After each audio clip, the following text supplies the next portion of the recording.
태국이 현재 한국을 상대로 충격적인 정책을 내놓았습니다.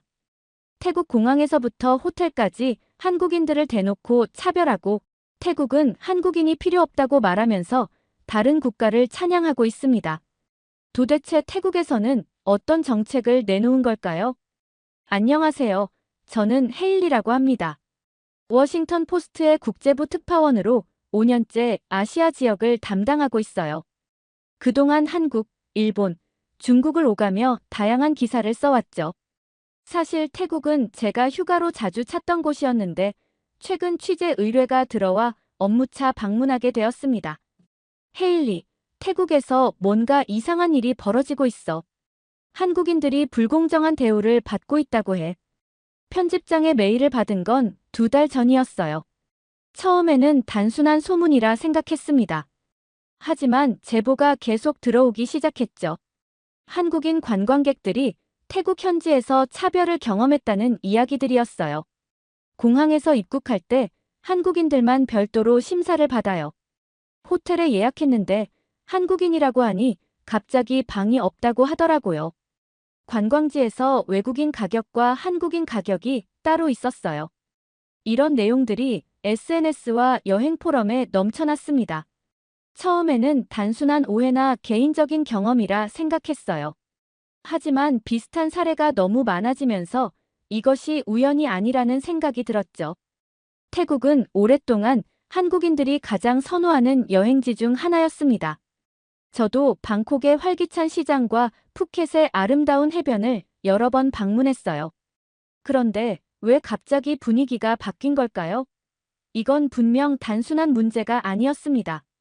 더 깊이 조사하면서 흥미로운 패턴을 발견했어요. 이 모든 일이 태국 정부가 중국과의 관계를 강화하기 시작한 시점과 일치했죠. 태국 관광청이 중국인 관광객 유치에 적극적으로 나서는 반면 한국인 관광객들에 대한 혜택은 줄어들고 있었습니다. 그리고 또 다른 요소도 있었어요. 한국 법무부가 태국인 불법 체류자 단속을 강화했다는 뉴스였죠. 단순한 민간 차원의 문제가 아니라 양국 관계와 정책이 얽힌 복잡한 상황이었습니다. 이건 정말 흥미로운 주제네요. 가능한 빨리 현장을 확인해 봐야겠어요. 편집장에게 이렇게 답장을 보내고 저는 취재 여행을 준비하기 시작했어요. 먼저 한국을 방문해 태국 여행을 다녀온 사람들의 생생한 경험을 들어보고 그 다음 태국으로 가서 현지 상황을 확인하기로 했습니다. 노트북과 카메라, 녹음기를 챙기며 생각했어요. 이 이야기의 진실은 무엇일까? 단순한 오해일까? 아니면 정말 체계적인 차별이 존재하는 걸까? 아무튼 직접 확인하는 것이 저널리스트로서 제 의무라고 생각했습니다. 그래서 저는 서울행 비행기에 올랐어요. 이 취재가 어디로 이어질지, 그리고 어떤 진실을 밝혀낼지 기대와 긴장이 함께했죠. 저는 취재를 하러 인천국제공항에 도착했어요.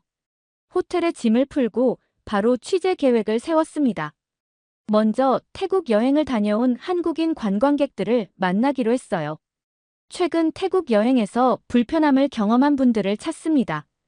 여행 커뮤니티에 글을 올리고 여행사 관계자들에게 연락했어요. 반응은 예상보다 훨씬 뜨거웠습니다. 하루 만에 수십 명이 저에게 연락을 주셨죠. 강남의 한 카페에서 첫 인터뷰를 진행했어요. 헤일리 씨, 저는 10년 넘게 태국을 다녀왔어요. 예전에는 태국 사람들이 한국인에게 친절했는데 최근에는 완전히 달라졌어요. 김미영 씨는 지난달 방콕 여행에서 느낀 불편함을 털어놨습니다.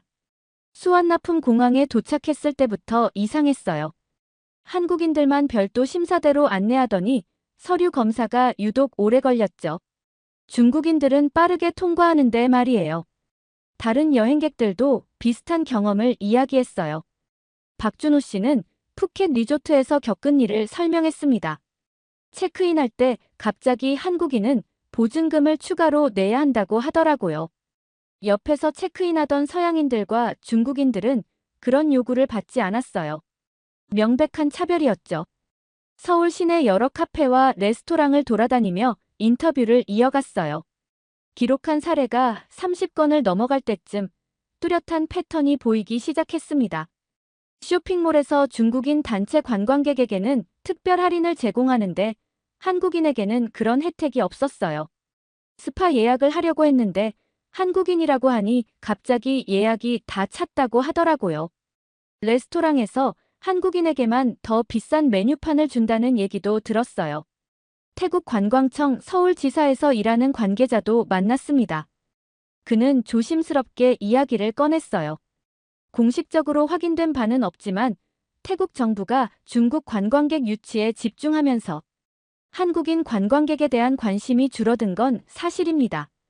그리고 여행사 대표와의 인터뷰에서 결정적인 정보를 얻었어요. 태국의 일부 호텔과 상점들은 한국인들이 소비력이 높다는 것을 알고 있어요.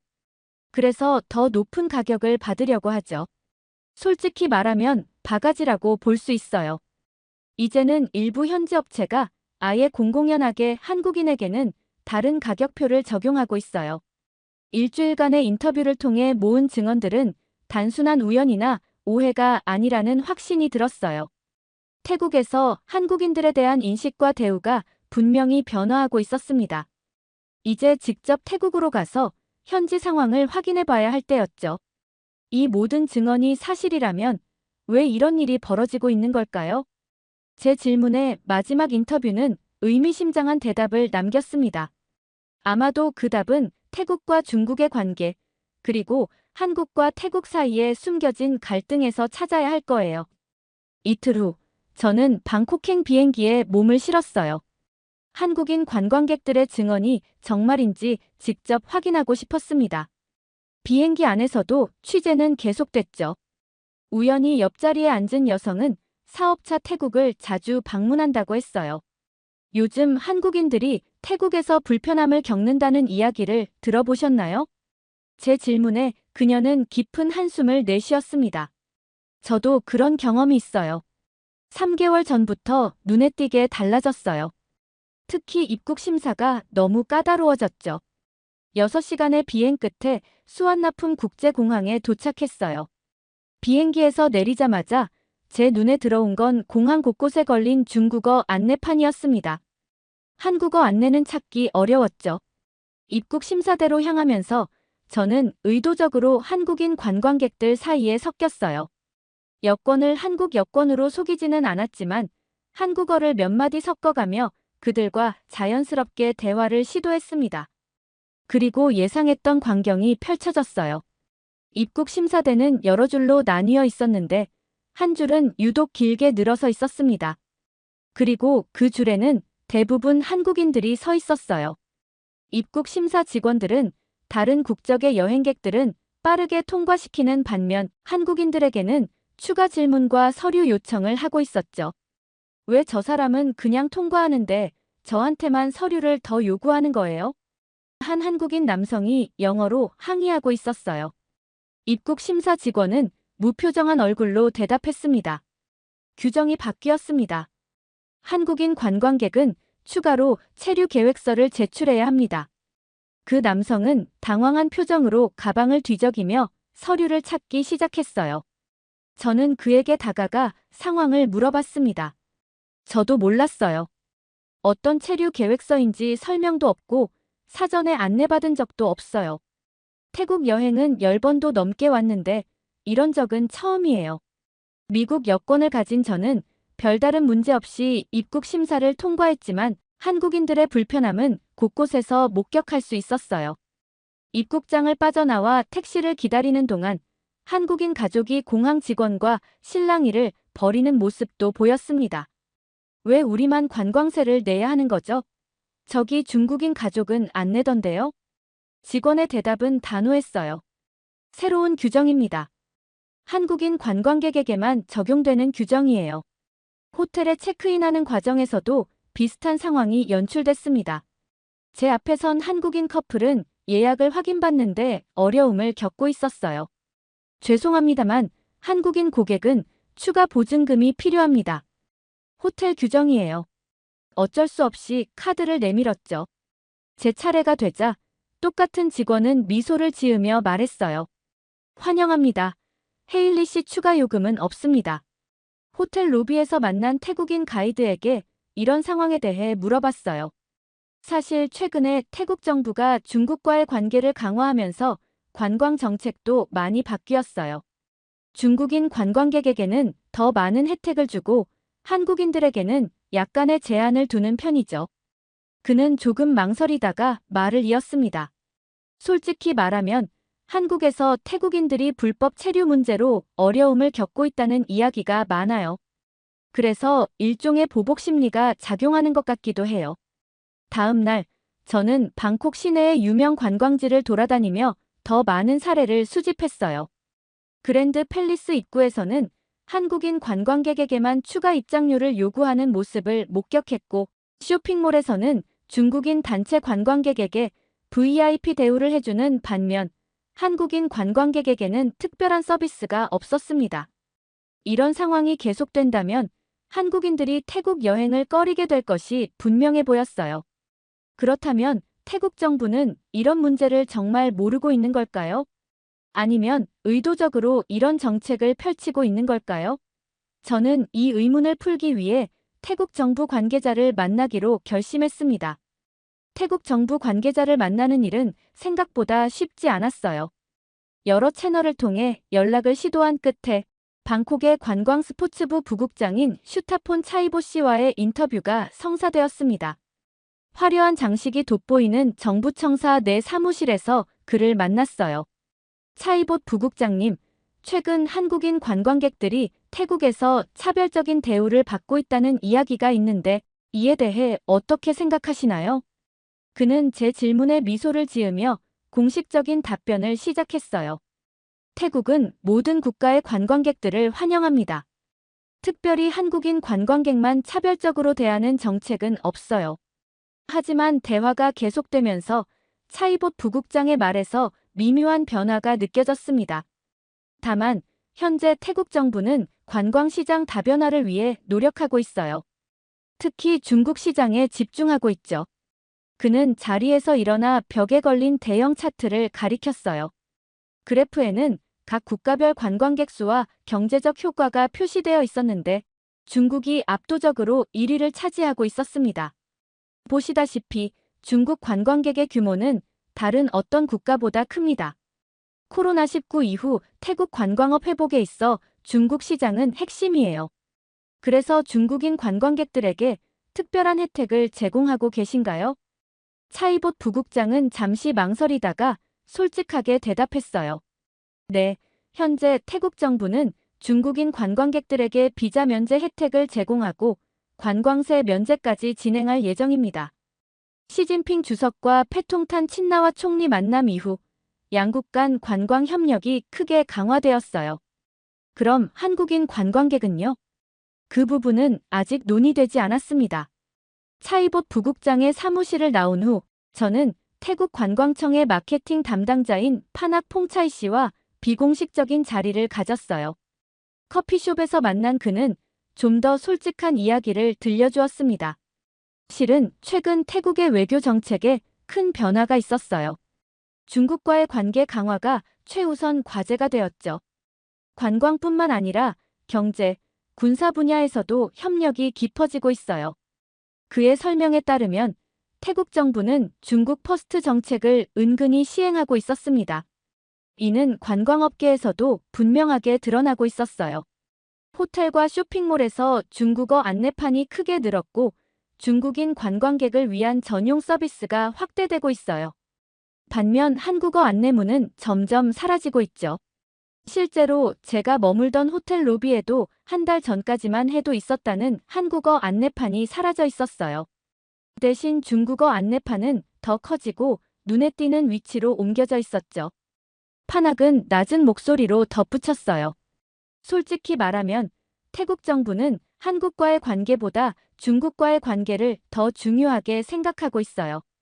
중국이 제공하는 경제적 이익과 정치적 지원이 훨씬 크니까요. 다음 날, 저는 방콕의 유명 쇼핑 지역인 시암스퀘어를 방문했어요. 대형 백화점 입구에는 중국인 관광객을 위한 특별 할인 안내문이 크게 붙어 있었고 VIP 라운지도 마련되어 있었습니다. 예전에는 한국인 관광객을 위한 특별 서비스도 있었다고 하는데 이제는 찾아볼 수 없었어요. 태국 정부의 이런 정책 변화는 단순히 관광 산업에 국한된 것이 아니라 더 넓은 외교적, 경제적 전략의 일부라는 사실이 점점 명확해졌습니다. 하지만 이런 변화가 한국인들에 대한 차별적 대우로까지 이어지게 된 이유는 무엇일까요? 저는 그 실마리를 찾기 위해 다음 단계의 취재를 준비했어요. 실마리를 찾기 위해 저는 방콕의 고급 호텔가로 향했어요.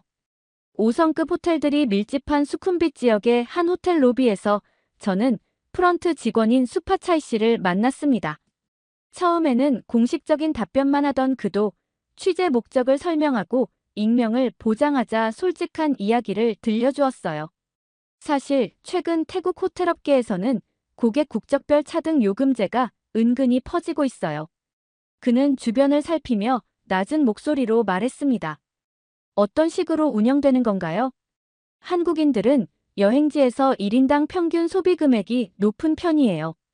룸서비스도 많이 이용하고 호텔 내 부대시설 이용률도 높죠. 그래서 일부 호텔과 상점들은 한국인들을 대상으로 더 높은 가격을 책정하기도 합니다. 저는 놀라움을 감추지 못했어요. 그게 가능한가요? 차별 아닌가요? 표면적으로는 프리미엄 서비스 같은 이름으로 포장하죠. 하지만 실상은 같은 서비스에 더 비싼 가격을 받는 경우가 많아요. 더 충격적인 사실도 들었습니다. 일부 리조트에서는 한국인 예약을 아예 받지 않는다는 소문도 있던데요. 수파차이는 잠시 망설이다가 대답했어요. 그건 공식적으로 인정할 순 없지만 내부적으로는 그런 방침이 있는 곳도 있죠. 특히 한국인 단체 관광객 예약은 꺼리는 경향이 있어요. 왜 그런 거죠? 한국인 관광객들이 문제를 일으키나요? 전혀 그렇지 않아요. 오히려 한국인 손님들은 예의 바르고 팁도 잘 주는 편이에요. 문제는 최근 태국 정부의 방침이에요. 중국 관광객 유치에 집중하다 보니 한국인 관광객에 대한 배려가 줄어들었죠. 이 말은 제가 이전에 들은 이야기와도 일맥상통했어요. 그동안 한국인들이 태국에서 큰손 고객이었는데 이젠 반대로 돈을 많이 쓰는 고객이기 때문에 더 비싼 요금을 부담하게 된 겁니다. 다음 날 저는 태국 관광업계의 베테랑인 프라유 씨를 만났어요. 그는 20년 넘게 관광 가이드로 일해온 경험자였죠. 예전에는 한국인 관광객들이 정말 환영받았어요. 한국의 경제가 발전하면서 태국을 찾는 한국인들이 크게 늘었고 소비력도 높았거든요. 하지만 최근 2, 3년 사이 상황이 달라졌어요. 프라유 씨에 따르면 태국 정부가 중국과의 관계를 강화하면서 한국은 상대적으로 우선순위에서 밀려났다고 해요. 그리고 중국 자본이 태국 관광업계에 대거 유입되면서 호텔과 상점들도 중국인 관광객 위주로 운영 방식을 바꾸기 시작했다고 합니다. 가장 안타까운 건 이런 변화가 양국 국민들 사이의 감정에도 영향을 미치고 있다는 거예요. 예전에는 한국과 태국 사이에 특별한 우정이 있었는데 저는 이 취재를 통해 한국인들이 태국에서 경험하는 차별이 단순한 오해가 아니라 실제로 존재한다는 사실을 확인했어요. 하지만 이건 단순히 경제적인 문제만은 아니었습니다. 더 깊은 외교적, 정치적 문제가 얽혀 있었죠. 특히 한국의 태국인 불법 체류 문제가 이 상황과 어떻게 연관되어 있는지 알아볼 필요가 있었습니다. 방콕에 있는 한국 대사관을 찾았습니다. 다행히 외교부 영사과에서 근무하는 김민호 영사를 만날 수 있었어요. 그는 현 상황에 대해 놀라울 정도로 솔직한 견해를 들려주었습니다. 사실 태국인들의 한국 불법 체류 문제가 최근 몇 년 사이 심각해졌어요. 2024년부터 한국 법무부가 태국인 입국자에 대한 심사를 강화했고 이게 양국 관계에 영향을 미쳤죠. 김 영사의 설명에 따르면 코로나19 이후 한국에서 일자리를 찾으려는 태국인들이 크게 늘었고 불법 체류자 수도 증가했다고 합니다. 한국 정부가 태국인들에게 까다로운 서류를 요구하고 입국을 거부하는 사례가 늘었어요. 태국에서는 이를 차별로 받아들이고 반발하고 있죠. 태국 현지 SNS를 살펴보니 이 문제가 생각보다 뜨거운 감정을 불러일으키고 있었어요. 태국어 해시태그 한국차별이 트렌드에 올라 있었고 수천 개의 게시물이 올라와 있었습니다. 한국은 우리 태국인들을 차별한다. 우리가 한국 가기 힘들다면 한국인들도 태국에서 편하게 다니지 못하게 해야 한다. 이런 여론이 형성되면서 태국 정부도 압박을 받게 되었다고 해요. 태국 관광청 내부 관계자의 익명 증언에 따르면 이런 감정이 겹치면서 태국 정부가 한국인들만 대상으로 관광세를 부과하는 방안을 비공식적으로 검토했다고 합니다. 태국 정부가 공식적으로는 인정하지 않지만 일종의 보복 조치가 이루어지고 있는 겁니다. 김 영사는 조용히 말했어요. 이제 상황이 조금씩 명확해지기 시작했습니다. 한국의 태국인 입국 심사 강화가 태국의 한국인 대상 차별로 이어지는 악순환이 만들어진 것이었어요. 양국 국민들의 감정도 점점 악화되고 있었습니다. 취재 5째 날, 저는 방콕의 유명 관광지인 카오산 로드를 찾았어요. 이곳은 배낭 여행자들의 천국으로 불리는 곳이죠. 거리에는 수많은 상점과 노점, 레스토랑이 있었지만 예상보다 한산한 분위기였습니다. 카오산 로드에서 10년 넘게 기념품 가게를 운영해온 삼파 씨는 한숨을 쉬며 말했어요. 요즘 한국인들이 예전처럼 많이 안 와요. 매출이 확 줄었어요. 저희 가게는 한국인 고객이 30% 정도였는데 이제는 10%도 안 돼요. 근처 레스토랑 주인인 나리 씨도 비슷한 상황을 토로했습니다. 중국인들은 단체 관광이 많아서 정해진 코스로만 다니고 자유롭게 돈을 쓰지 않아요. 한국인들이 훨씬 경제적으로 도움이 되는데. 푸켓의 해변 리조트를 방문했을 때도 상황은 비슷했어요. 리조트 매니저인 아나 씨는 예약률이 20%가량 감소했다고 말했습니다. 한국인 관광객들이 주요 고객이었는데 최근 몇 개월 사이 예약이 급감했어요. 특히 한국 연휴 기간에 기대했던 예약이 안 들어오니 타격이 크죠.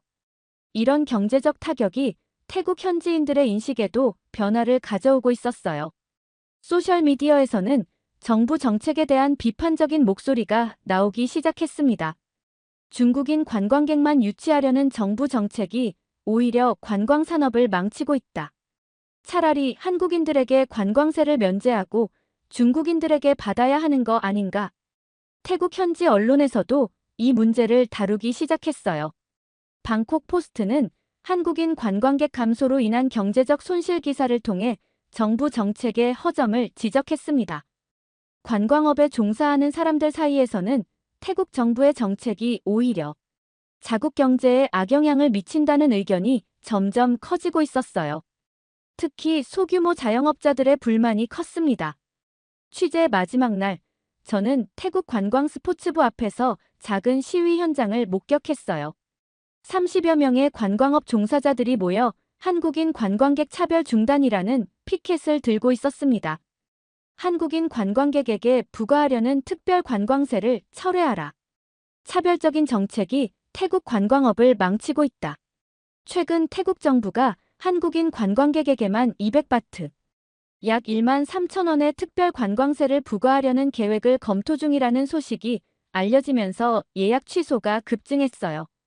이런 차별적 정책은 즉시 중단되어야 합니다.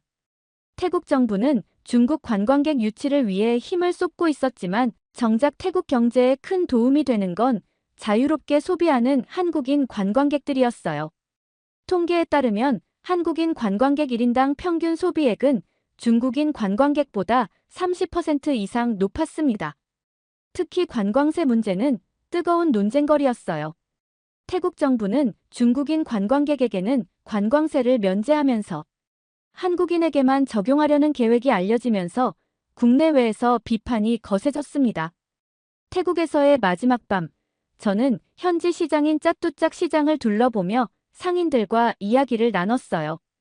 우리도 한국 관광객들이 다시 많이 왔으면 좋겠어요. 태국이 너무 중국만 신경 쓰고 있어요. 관광세도 공평하게 모든 외국인에게 부과하거나 아예 없애야 해요. 귀국하기 전날 태국 관광청의 한 고위 관계자가 익명을 조건으로 저에게 흥미로운 소식을 전해주었습니다. 내부적으로 한국인 대상 관광 정책을 재검토하는 논의가 시작되었어요. 특히 관광세 부과 계획은 재고될 가능성이 높습니다. 사람들의 분위기는 점점 변하고 있었어요. 이 상황이 앞으로 어떻게 흘러갈지는 알 수 없지만 적어도 태국 내에서 한국인을 차별하는 정책이 관광산업에 부정적인 영향을 미친다는 점은 점점 명확해지고 있었어요. 그리고 그 인식이 서서히 정책의 변화로 이어질 조짐이 보이고 있었습니다. 이렇게 태국이 중국인 관광객을 유치하고 한국인에게 불리한 정책을 하는 사연 어떻게 들으셨나요? 이러한 상황에 한국인들이 사라지자 태국 관광업이 타격을 입는다는 사실이 놀라웠습니다. 여러분의 의견은 어떠신가요? 다양한 의견을 댓글을 통해 공유해주세요. 긴 영상 시청해주셔서 감사드리고 구독과 좋아요 부탁드립니다. 미국의 명문대학교에서 한 학생이 누군가를 무시하고 있습니다. 그녀는 자기가 상위 계층이라며 다른 학생의 나라를 폄하하고 있는데요. 그러면서 그 나라의 월급으로는 어떻게 살 수 있냐며 비아냥거립니다. 하지만 이내 충격적인 사실이 드러나게 되는데요. 도대체 명문대학교에서는 무슨 일이 있었던 걸까요? 안녕하세요.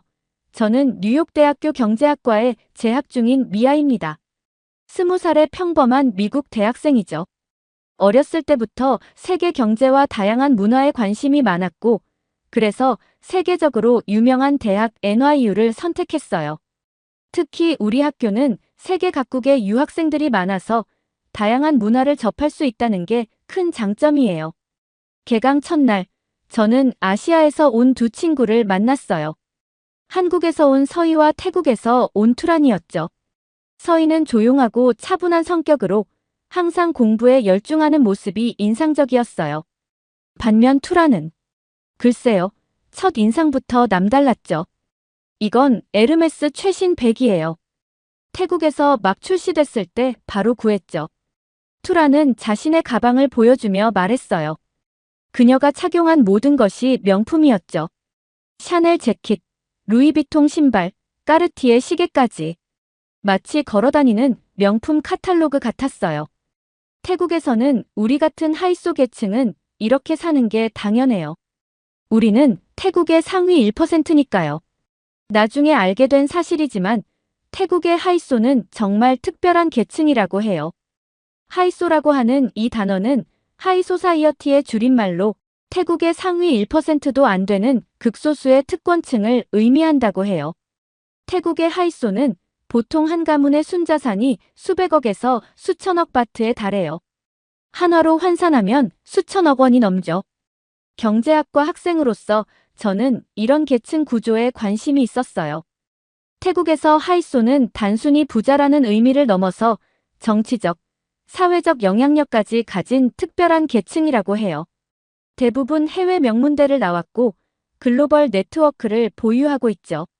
하지만 투란이 말하는 것처럼 그들이 모두 명품으로 도배된 생활을 하진 않는다고 해요. 오히려 진정한 하이소들은 자신들의 부를 과시하지 않는 경우가 많다고 하죠. 그들은 이미 충분한 권력과 영향력을 가지고 있기 때문에 굳이 겉으로 드러낼 필요가 없다고 해요. 사실 진짜 하이소들은 별로 티를 내지 않아요.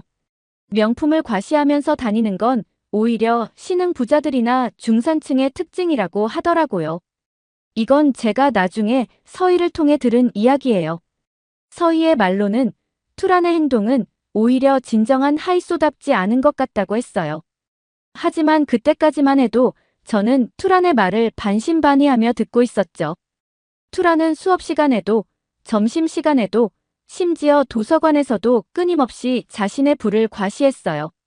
서희는 그런 투란을 볼 때마다 불편한 기색을 감추지 못했지만 예의 바른 성격 탓에 직접적인 반박은 하지 않았어요. 미아, 이번 주말에 우리 집에서 파티할 거예요. 우리 집 펜트하우스에서요. 물론 초대받은 사람만 올 수 있어요. 투란의 태도는 점점 더 과시적으로 변해갔어요.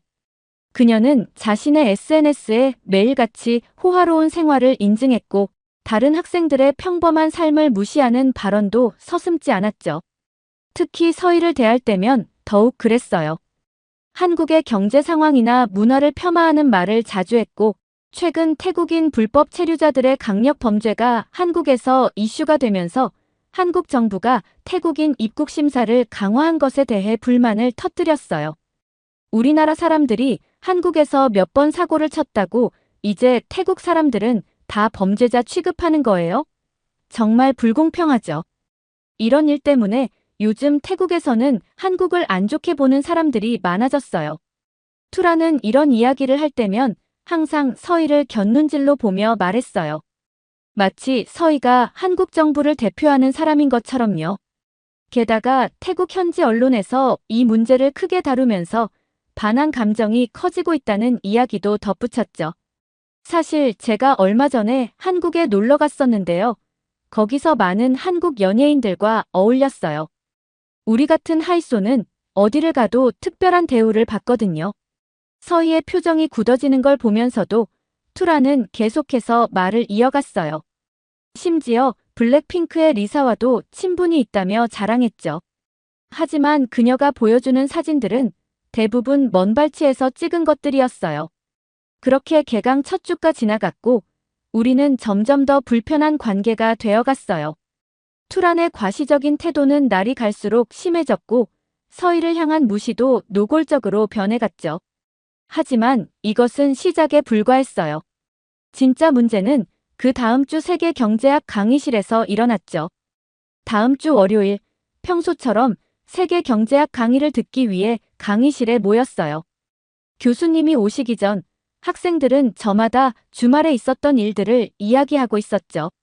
저는 주말에 맨해튼에서 쇼핑했어요. 명품 매장에서 VIP 대우를 받으며 쇼핑하는 게 정말 좋더라고요. 투란이 말을 꺼내자마자 몇몇 학생들이 흥미롭다는 듯 그녀 쪽으로 몸을 돌렸어요. 특히 명품에 관심이 많은 중국 유학생들이 눈을 반짝였죠. 근데 말이에요. 지난번에 제가 한국에 놀러 갔을 때는 정말 웃긴 일이 있었어요. 강남에서 쇼핑을 하는데 직원들이 저를 보고 깜짝 놀라더라고요. 태국 하이소가 오니까 특별 대우를 해준다면서. 서희가 책상 위 펜을 꽉 쥐는 게 보였어요. 하지만 투라는 아랑곳하지 않고 계속 이야기를 이어갔죠. 사실 제가 한국의 톱스타들이랑 많이 친해요. 특히 BTS 멤버들이랑은 자주 만나죠. BTS가 태국 공연할 때마다 저희 가족이 스폰서를 했거든요. 그래서 백스테이지에도 자주 가죠. 사진 있어요? 서희가 갑자기 끼어들었어요. 그녀의 목소리는 차가웠죠. 아, 그게 비밀 유지 계약 때문에 공개는 못하는데. 투란이 잠시 당황하는 듯 했지만 이내 다른 이야기로 화제를 돌렸어요. 아, 리사는 어떠냐고 물어보시는 분들이 많은데 리사랑은 정말 친해요. 방콕에서 자주 만나거든요. 투라는 휴대폰을 꺼내 사진을 보여주기 시작했어요. 하지만 대부분 리사의 콘서트장이나 팬미팅에서 멀리서 찍은 사진들이었죠. 한국 연예인들이 태국에 오면 다들 저희 가문의 도움을 받아요. 우리가 태국 연예계에서 엄청난 영향력이 있거든요. 사실 서희 씨도 제가 도와주면 연예인들 많이 만날 수 있을 텐데. 서희는 조용히 자리에서 일어나 교실 뒤쪽으로 자리를 옮겼어요. 투란의 말이 점점 더 도를 넘어서고 있었거든요. 아니, 왜 저러지? 제가 도와준다는데. 투란이 큰 소리로 말했어요. 한국 사람들은 왜 이렇게 자존심만 세요? 사실 태국 하이소랑 비교하면 한국의 연예인들도 그냥 일반인 수준이에요. 우리가 그들의 태국 활동을 도와주는 거지. 교실 안의 공기가 차가워졌어요. 다른 학생들도 불편한 기색이 역력했죠. 하지만 투라는 계속해서 말을 이어갔어요. 한국은 지금 우리 태국의 도움이 절실해요. 동남아시아 시장에서 한국 기업들이 살아남으려면 우리 같은 하이소들의 도움이 필요하거든요. 근데 한국 사람들은 그걸 모르나 봐요. 그때 교수님이 들어오셨고 모두가 조용해졌어요. 하지만 이것은 시작에 불과했죠. 오늘 강의 주제가 아시아 각국의 경제 성장과 불평등이었거든요. 이제 진짜 폭풍이 시작될 참이었어요. 오늘은 아시아 각국의 경제 성장과 불평등에 대해 알아보겠습니다. 교수님의 말씀이 시작되자마자 투란이 손을 들었어요. 교수님, 제가 한 가지 말씀드리고 싶은 게 있어요. 한국 기업들이 태국에서 노동자들에게 터무니없이 낮은 임금을 주는 바람에 많은 태국 사람들이 한국으로 불법 취업을 가는 거예요. 이건 정말 심각한 문제죠. 잠시만요. 그 부분에 대해 정확한 데이터를 살펴볼 필요가 있겠네요. 교수님이 프로젝터 화면을 다음 슬라이드로 넘기셨어요. 투란 씨의 말씀과는 사실관계가 많이 다르네요. 교수님이 새로운 자료를 보여주시며 말씀하셨어요. 실제로 삼성전자나 LG전자 같은 한국 기업들은 태국 현지 기업들보다 훨씬 높은 임금을 주고 있어요. 제가 방콕을 방문했을 때 현지 근로자들을 인터뷰한 적이 있는데 태국 기업에서는 월 1만 5천 바트를 받는데 한국에서 일하는 태국 근로자들은 3만 바트까지 받게 된 사례도 있었죠. 교수님은 실제 임금 명세서와 비교 자료를 보여주셨어요. 더 놀라운 건 복리후생의 차이예요. 한국 기업들은 직원들의 출퇴근을 위해 통근 버스를 운영하고 깨끗한 구내식당에서 무료로 식사를 제공하며 자녀들의 학자금까지 지원하고 있어요. 명절 때는 고향에 갈 수 있도록 귀향 비용도 지원하고 있죠. 그러면서 교수님은 한국의 임금 체계를 설명하셨어요. 한국의 최저임금은 현재 태국의 4배 수준이에요. 거기다 한국은 야근 수당을 150% 더 주고 주말에 일하면 200%를 더 줘요. 휴가도 법적으로 보장되어 있고 4대 보험이라고 해서 국민연금, 건강보험, 고용보험, 산재보험도 모두 의무예요. 퇴직할 때는 퇴직금도 받을 수 있고요. 이런 좋은 근로 조건 때문에 많은 태국 사람들이 한국에서 일하고 싶어 하는 거예요. 이건 누군가의 잘잘못이 아니라 두 나라의 발전 단계가 다르기 때문에 생기는 자연스러운 현상이에요. 교수님의 설명을 들으며 투란의 주장이 얼마나 왜곡되어 있었는지 더욱 분명히 알 수 있었어요. 하지만 최근 태국 불법 체류자들과 관련된 강력 범죄가 한국 사회에 큰 문제로 대두되고 있습니다. 특히 마약 밀매 조직과 불법 성매매 알선 단체들이 적발되면서 심각한 사회적 문제가 되고 있죠. 지난해에만 해도 방콕발 여행객의 수화물에서 수차례 불법 약이 적발되었고 서울 시내 태국인 밀집 지역에서는 불법 성매매 업소가 지속적으로 단속되었습니다. 교수님은 잠시 말씀을 멈추시고 통계 자료를 보여주셨어요. 이런 불법 행위로 인해 한국에서 체포된 태국인 불법 체류자의 수가 작년 대비 3배 이상 증가했습니다. 이는 결국 합법적으로 한국에서 일하고 있는 부정적인 영향을 미치고 있죠. 실제로 많은 기업들이 태국인 근로자 채용을 꺼리게 되는 부작용도 발생하고 있습니다. 투란이 갑자기 자리에서 벌떡 일어났어요. 그녀의 목소리에는 비웃음이 가득했죠. 그래봤자 한국 월급이라는 게 얼마나 되나요? 저희 태국 하이소들은 한 달 쇼핑비가 한국 사람들 연봉보다 많을걸요. 그 작은 돈으로 뭘 할 수 있다고. 명품 가방 하나 사려면 몇 달을 모아야 하고 좋은 차는 평생 모아도 못 살 거예요. 한국에서 월급쟁이로 사는 게 얼마나 불쌍한지 아세요? 그래서 많은 태국 사람들이 한국에서 불법적인 일을 하는 거예요. 투란이 더욱 목소리를 높였어요. 합법적으로 일하면 받는 월급으론 살기도 힘든데 그래서 다들 돈 많이 주는 불법 일을 찾는 거라고요. 결국 이런 일들은 한국의 낮은 임금이 문제예요.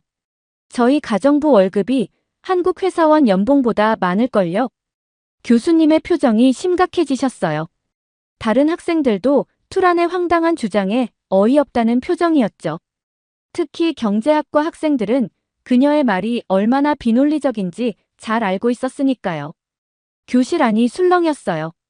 서희가 자리에서 벌떡 일어났지만 교수님이 먼저 말씀하셨죠. 흥미로운 관점이네요. 그럼 우리 실제 데이터를 한번 볼까요? 양국의 임금 구조와 경제 지표를 자세히 살펴보죠. 교수님은 프로젝터로 경제 지표들을 보여주기 시작하셨어요. 2024년 기준 한국의 GDP는 약 1조 9천억 달러입니다. 반면 태국의 GDP는 약 5천억 달러 수준이죠. 최저임금을 비교해 볼까요? 한국의 시간당 최저임금은 약 8달러, 태국은 약 2달러입니다. 투란이 다시 끼어들었어요. 하지만 교수님, 그건 평균일 뿐이에요. 우리 하이소 계층에게는 한국 임금은 우습게 느껴지죠. 잠시만요. 교수님이 손을 드셨어요. 더 중요한 데이터가 있습니다. 1997년 아시아 금융위기를 아시나요? 당시 태국은 심각한 경제 위기를 겪고 있었습니다. 교수님은 당시의 경제 지표들을 보여주셨어요. 97년 금융위기 때 태국 바트화 가치는 절반 이하로 폭락했고 수많은 기업들이 파산했습니다. 하지만 이때 한국 기업들은 오히려 태국에 대한 투자를 늘렸어요. 특히 삼성전자는 1997년 말 태국 경제가 최악일 때 나콜라 차시마의 대규모 가전 공장을 설립했죠. 교수님은 계속해서 설명하셨어요. 2000년대 들어서는 더 많은 변화가 있었습니다. 현대자동차가 방콕 근교에 자동차 부품 공장을 세웠고 LG전자는 라용에 대규모 생산시설을 설립했어요. 이 과정에서 단순히 공장만 세운 게 아닙니다. 한국의 선진 제조기술이 태국에 전수되었고 현지 부품업체들의 기술력도 크게 향상되었죠. 교수님은 구체적인 숫자들을 보여주셨어요. 2000년부터 2023년까지 한국 기업들은 태국에서 18만 개 이상의 일자리를 만들었습니다. 더 중요한 건 이 일자리들이 단순 노동직이 아닌 기술직과 전문직 비중이 높았다는 거예요. 태국 직원들은 한국에서 기술 연수를 받았고 이를 통해 태국의 제조업 수준이 크게 발전했습니다. 교수님은 마지막으로 현재 상황을 보여주는 그래프를 가리키셨어요. 현재 태국 내 한국 기업들의 직접 투자액은 연간 10억 달러가 넘습니다. 이들 기업이 태국 GDP에서 차지하는 비중도 상당하죠. 특히 전자제품, 자동차 부품 분야에서는 태국 수출의 중요한 부분을 차지하고 있습니다. 하지만 실제로 2024년대에는 한국 기업들이 베트남으로 공장을 옮기면서 태국 경제가 큰 타격을 입었습니다. 특히 흥미로운 점은 이런 결정의 배경에는 단순한 경제적 이유만이 아닌 사회적 요인도 있었다는 거죠. 태국 내 반한 감정이 고조되면서 한국 기업들과 한국인들을 향한 위협적인 행동들이 늘어났습니다. 방콕의 한국 기업 공장 앞에서 시위가 벌어지고 한국인 직원들이 위협을 받는 사건들이 발생했죠. 이런 불안정한 사회적 분위기가 한국 기업들의 베트남 이전을 가속화했고 결과적으로 태국 경제에 큰 타격을 주게 되었습니다. 현재 동남아시아 국가 중 태국의 경제 성장률은 꼴등을 기록하고 있죠. 하지만 이런 상황에서 우리가 주목해야 할 또 다른 중요한 문제가 있습니다. 태국의 심각한 빈부격차 문제입니다. 태국의 상위 1%가 전체 부의 약 58%를 차지하고 있어요. 특히 하이소라 불리는 최상위 계층과 로소라 불리는 저소득층의 격차는 매년 심화되고 있죠. 교수님은 태국의 소득 분배 그래프를 가리키셨어요. 실제로 방콕의 하이소 계층이 사는 지역과 빈민가의 생활 수준 차이는 마치 다른 나라처럼 보일 정도입니다. 하이소 자녀들은 대부분 해외 유학을 가고 최고급 의료 서비스를 받으며 호화로운 생활을 누리죠. 현 태국의 총리 패통탄 친나왓도 하이소 계층으로 현재 이러한 빈부 격차를 줄이지 못하는 이유 때문에 총리를 해임하라는 시위가 벌어지고 있죠. 반면 로소 계층은 기본적인 교육과 의료 서비스조차 받기 어려운 상황입니다. 교수님은 잠시 말씀을 멈추시고 깊은 한숨을 내쉬셨어요. 이런 극심한 빈부격차는 사회 통합을 저해하고 경제 발전을 가로막는 주요 원인이 됩니다. 오히려 외국 기업들의 투자를 막고 국가 경쟁력을 약화시키는 결과를 가져오죠. 태국 정부도 이 문제의 심각성을 인식하고 있지만 아직까지 효과적인 해결책을 찾지 못하고 있는 상황입니다. 하지만 투란의 주장은 멈추지 않았어요. 하지만 교수님, 저희 태국의 재벌들은 한국의 재벌들보다 더 부자예요. 제가 직접 봤어요. 교수님이 새로운 슬라이드를 보여주셨어요. 2024년 포브스 선정 세계 부자 순위를 보시죠. 한국의 경우 이재용 삼성전자 회장이 약 390억 달러로 아시아 5위, 세계 34위를 기록하고 있습니다. 정의선 현대차그룹 회장이 90억 달러로 글로벌 순위 152위, 최태원 SK그룹 회장이 85억 달러로 167위를 기록하고 있죠. 교수님은 잠시 슬라이드를 넘기셨어요. 반면 태국의 경우 가장 부유한 CP그룹의 치어라와 가문이 보유한 자산이 약 130억 달러로 세계 110위권에 머물러 있습니다. 데이터는 명확했어요. 투란의 주장과는 정반대였죠. 게다가 교수님은 양국의 1인당 GDP, 구매력 평가 기준 GDP, 산업 구조까지 자세히 설명해 주셨어요. 태국과 한국은 서로 다른 발전 경로를 걸어왔습니다. 각각의 장단점이 있죠. 하지만 객관적인 경제 지표로 볼 때 한국은 이미 선진국 반열에 올랐고 태국은 아직 도약을 준비하는 단계라고 볼 수 있습니다. 투라는 자리에서 안절부절 못하고 있었어요. 그녀의 얼굴이 점점 더 붉어졌고 손톱으로 책상을 긁고 있었죠. 그리고 한 가지 더 중요한 점은 한국과의 경제력은 소수 부유층의 재산이 아닌 전체 국민의 삶의 질로 평가되어야 한다는 겁니다. 빈부격차, 진위계수, 중산층 비율 등이 더 중요한 지표죠. 그 순간 제 옆자리에 앉아있던 미국 학생이 작은 소리로 속삭였어요. 저기, 투란이 입고 있는 샤넬 재킷. 뭔가 이상하지 않아? 이제 진짜 폭풍이 시작될 참이었어요. 이게 진짜 샤넬 맞아요? 갑자기 앞자리에 미국 학생 제시카가 물었어요. 그녀는 패션 디자인을 전공하고 있었고 뉴욕의 유명 패션 매거진에서 인턴십을 했던 학생이었죠. 당연히 진짜예요. 제가 왜 가짜를 입겠어요? 투란이 화를 내며 대답했지만 그녀의 목소리가 살짝 떨렸어요. 아니요, 그게. 제시카가 자리에서 일어나 투란의 재킷을 자세히 살펴보았어요. 진짜 샤넬 재킷의 스티치는 저렇지 않아요. 로고의 각도도 다르고 무엇보다 이번 시즌 샤넬은 이런 디자인을 출시하지 않았어요. 교실이 순식간에 술렁이기 시작했어요. 다른 학생들도 이제 투란의 옷과 가방을 유심히 보기 시작했죠. 저 루이비통 가방도 진품이 아닌 것 같은데요? 제시카가 계속해서 말했어요. 정품의 가죽 패턴은 저렇게 일정하지 않고 스티치의 간격도 달라요. 투란의 얼굴이 새하얘졌어요. 손으로 가방을 감추려 했지만 이미 늦었죠. 투란 씨, 교수님이 갑자기 말씀하셨어요. 아까 하이소 계층이라고 계속 이야기했는데 어느 기업 소속이신가요? 투란은 잠시 머뭇거리다가 대답했어요. 아버지가 태국의 SCG그룹에서 일하세요. 어떤 직책을 맡고 계시나요? 교수님이 다시 물으셨어요. 그 그룹의 최고 경영자세요. 투란이 떨리는 목소리로 대답했어요. 교수님은 노트북으로 뭔가를 검색하시더니 고개를 저으셨어요. SCG그룹의 현 CEO는 롱곤 피엠파이라 씨인데요. 투란 씨의 성씨와는 다른데. 순간 교실이 조용해졌어요. 모든 시선이 투란에게 쏠렸죠. 사실은 그녀의 목소리가 떨렸어요. 아버지는 그저 SCG그룹의 평범한 회계 직원이에요. 우리가 하이소라는 건 다 거짓말이었어요.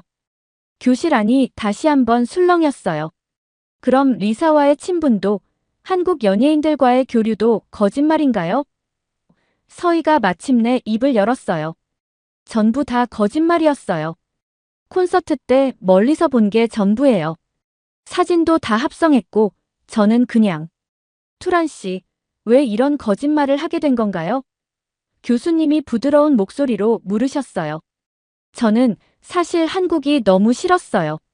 태국에서는 요즘 반한 감정이 심해지면서 한국을 무시하는 분위기였거든요. 저도 그런 영향을 받았던 것 같아요. 그녀는 잠시 숨을 고르더니 계속 말을 이어갔어요. 한국이 우리나라보다 잘 산다는 게 너무 싫었어요. 그래서 제가 하이소인 척하면서 한국을 깎아내리고 싶었던 거예요. 마치 태국이 한국보다 더 잘 사는 것처럼 보이고 싶었고 특히 서희 씨를 보면서 더 그랬던 것 같아요. 서희 씨가 늘 당당하고 자신감 있는 모습을 보일 때마다 질투가 났거든요. 투라는 갑자기 강의실을 뛰쳐나간 후 교실에는 무거운 침묵이 내려앉았어요. 교수님은 잠시 생각에 잠기시더니 마지막 슬라이드를 보여주셨어요. 오늘 우리는 매우 중요한 교훈을 배웠습니다. 국가의 발전과 개인의 가치는 결코 겉으로 보이는 것만으로 판단할 수 없다는 것이죠. 교수님은 칠판 앞으로 걸어나가시며 말씀을 이어가셨어요. 우리는 종종 국가 간의 경쟁, 문화적 우월감, 경제적 성취를 너무 개인적으로 받아들이곤 합니다. 하지만 진정한 발전은 상호 존중과 이해를 통해서만 이룰 수 있는 것입니다. 저는 그 순간 깊은 깨달음을 얻었어요. 투란의 행동이 잘못됐지만 그 이면에 있는 상처와 열등감을 이해할 수 있었거든요. 국가 간의 경쟁이 때로는 개인에게 이런 무거운 짐을 지우기도 하는 거죠. 경제학을 공부하는 우리는 단순히 숫자만 보는 것이 아니라 그 속에 담긴 인간의 이야기를 이해할 수 있어야 합니다. 교수님의 말씀이 제 마음에 깊이 와닿았어요. 세계화 시대에 우리는 더 이상 어느 한 나라가 더 낫다고 말할 수 없어요. 각자의 문화와 발전 과정을 존중하면서 서로에게서 배우는 자세가 필요하죠. 그리고 무엇보다 개인의 가치는 국적이나 부가 아닌 그 사람의 진정성에서 나온다는 것을 배웠습니다. 이렇게 한국의 경제력과 한국인들의 임금을 무시하는 태국 학생의 사연 어떻게 들으셨나요? GDP도 한국이 태국보다 훨씬 높은데 이런 억지 주장을 내세우다 결국 거짓말이 들통난 태국 학생을 보니 속이 시원했습니다. 여러분들의 의견은 어떠신가요? 다양한 의견을 댓글을 통해 공유해주세요. 긴 영상 시청해주셔서 감사드리고 영상 재미있으셨다면 구독과 좋아요 부탁드립니다.